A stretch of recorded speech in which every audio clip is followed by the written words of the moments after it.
Jó.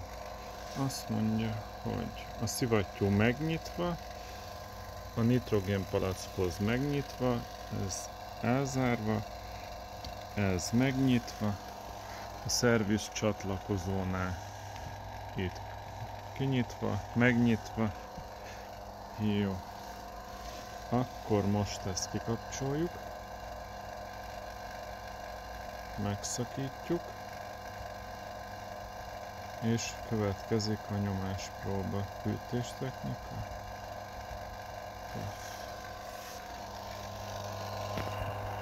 Kikapcsoljuk, ezt elzárom, nehogy a 40 bár tönkre tegye, ezt elzárom.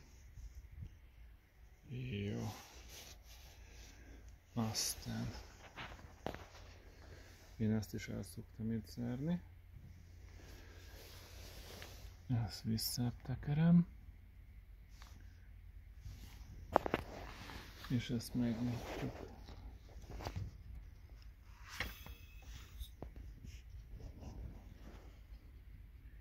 Jó. Azt mondja, itt 20 bárt mutat.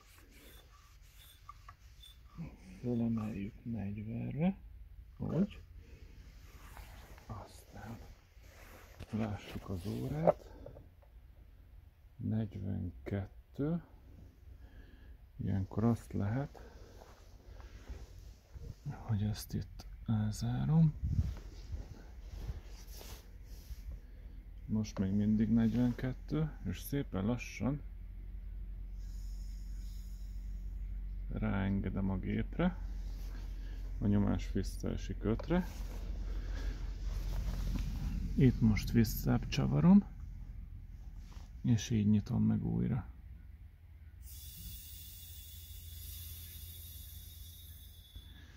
Jó. Most 32.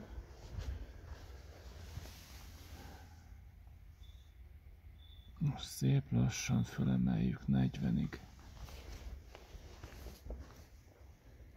Úgy. 39-22. Oké. A palackot azt elzárom, és utána hagyom.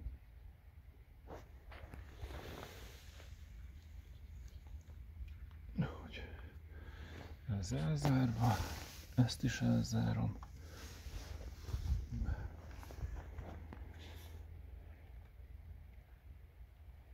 Jó.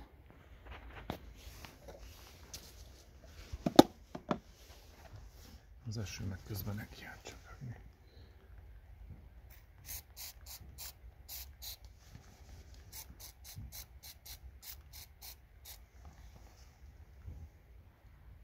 Ez itt tökéletes.